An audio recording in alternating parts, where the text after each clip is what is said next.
quantum computing stocks have seen a crazy run up in stock prices in the past few months. And as an Nvidia stock investor, I get a lot of questions asking, hey, Jose, are you worried about quantum computing and how it might kind of remove the moat of accelerating computing in things like Nvidia? Am I worried as an Nvidia shareholder? Well, on today's episode, I am actually going to explain all the different ways Nvidia is working on quantum computing. And when quantum computing becomes a thing, I believe Nvidia is going to be the leader in that space as well. So let's take a closer look in today's episode. But first, make sure to hit the thumbs up. Make sure to hit the subscribe button, as this is going to be the best place you're going to find any AI semiconductor news. Also, check out the pinned comment for special offer at fool.com/Jose. And check out my daily newsletter on the semiconductor space, whatthechip.happened.com, all completely free. So let's get started. I want to thank the Motley Fool for sponsoring this video, and check out fool.com/Jose for the 10 best stocks to buy now. With that link, you get a promotional offer for the subscription service. Now, let's continue with today's episode. All right. So let's start off with just quantum computing. And luckily, I want to say, if you are an Nvidia shareholder, Nvidia has already shared a lot of information. If you go about a month ago, the company released this video called Developing the Workforce for Quantum Computing Revolution. And unfortunately for Nvidia, this video only got about 3,000 views. This is from their Nvidia developer channel. But if you are curious and want to learn a little bit more about quantum computing, I would definitely recommend go watching this, as they discuss some of the pros, some of the cons, some of the bottlenecks that would have impact quantum computing right now. And kind of the difference of quantum computing and how it's different from your typical classical computing that we're doing in right now. But kind of at the beginning, the host mentions that, hey, look, Nvidia is focusing on enabling computing revolutions through some form of accelerated computing. First was with scientific computing, then we do deep learning, generative AI, and in the future, Nvidia believes that that would end up into quantum computing. So Nvidia is already in the works right now. So definitely check out the 8-minute video where they talk about what's the difference between quantum computing and your conventional computing. They also talk about kind of the different partnerships. What are some avenues where quantum computing can be superior? But again, there's a lot of bottlenecks. One of the bottlenecks that they discuss, unfortunately, is the workforce. And by the workforce is right now, there's not enough kind of engineers. There's not enough research and developers. There's just not enough overall workforce to continue to develop that. So right now, this is the key, as you need to get physicists, engineers, computer scientists, developers, mathematicians, biologists, chemists, students to continue to grow this market. And if there, like I mentioned, there's many bottlenecks for quantum computing, from kind of just the manufacturing of Q chips or qubits. The main bottleneck is that workforce, right? Because you need to have that overall diversified workload, right? It's not just engineers. You need the developers that are going to be making stuff out of this. You're going to need the mathematicians. You're going to need the use cases of this as well. So an overall development in education in the system still needs to happen before this becomes any main topic. So now that we understand Nvidia and maybe how it can focus a little bit in the quantum computing, or that it's focusing, I want to do more of some of the solution it offers. So luckily, if you go to Nvidia's quantum computing website, they discuss everything about quantum computing. There's going to be a bridge between classical computer and quantum computing. And that bridge is what they call kind of hybrid computing. It's going to be a mixture of quantum and classical computing, where you're going to be using QPUs, which are quantum processing units, as well as your classical hardware like GPUs and CPUs in one system.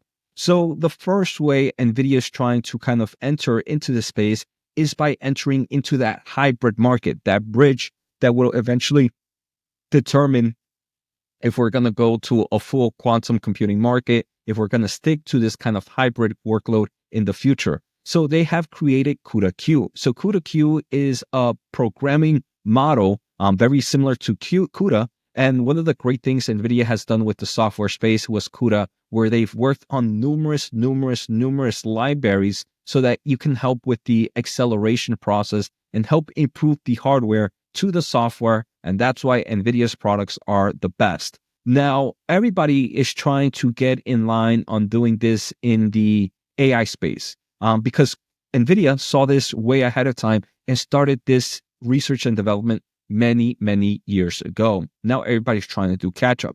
Now NVIDIA is actually doing the same for the hybrid quantum computing world, quantum classical computing world, where they have created this and they are already focusing on libraries to help with that acceleration in the future. So when hybrid quantum classical computing becomes a thing, NVIDIA will already kind of be like the go-to company because it's already going to have a lot of the infrastructure built up. So they are already working with NVIDIA cuQuantum, which is a set of low-level libraries for accelerating quantum circuit simulations. They also have kind of DGX Quantum, which is their hardware application. So it's actually powered by NVIDIA's Grace Hopper superchip. I believe they mentioned here. So yes, you can combine NVIDIA's Grace Hopper superchip to the quantum machines control system. So you're having a mixture of hybrid computing. There are a few companies we've seen from Google, we've seen from other players that they are developing their own qubits, which are the kind of like the CPUs for the quantum market, or kind of the main brain for quantum computing. So NVIDIA is already working in hardware that can kind of pair up the two. There's actually a video out there that came out about 3 weeks ago where supercharging Google's quantum processors designed with CUDA-Q. So we see various ways that NVIDIA is already working with big players like Google to develop quantum computing. Now, outside of their actual hardwares, right? So they have the software stack. We talked about the software stack with CUDA-Q, with cuQuantum. We've talked about the hardware stuff that they're developing for this hybrid style with DGX Quantum. They also do have kind of like a cloud solution, so Quantum Cloud, where they're going to eventually in the future be working with cloud providers to develop a very similar cloud market like we're seeing in the typical GPU and cloud space. So NVIDIA is already in the race here, and I believe it's going to be a big winner once quantum computing becomes important and once it becomes mainstream. At the moment, if you watched my previous episode on Willow, which I did about 2 or 3 days ago, 4 or 5 days ago, depending on when I released this video, we saw that Willow, which is Google's new quantum computing chip, is still in research and development phase. So in my opinion, quantum computing is still at least 5 years out, maybe even longer for any form of mainstream applications. So at the moment, no, I'm not personally worried about quantum computing. And if I was worried about quantum computing, NVIDIA is already in this race, and I believe is going to be a main leader, because at the end of the day, NVIDIA is focusing on becoming an accelerated player, and that accelerated player is right now GPUs, but eventually can end up entering into the quantum space.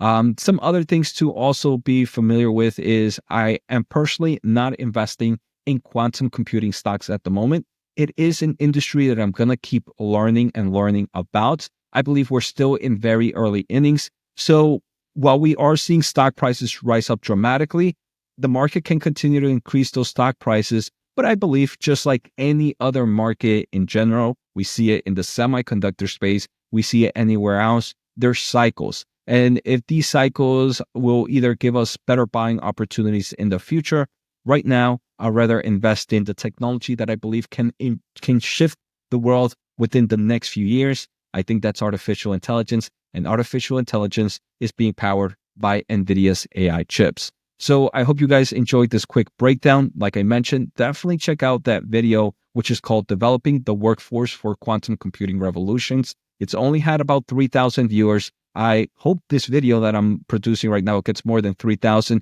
If you go watch that 8-minute video, you're going to learn so much about the quantum space.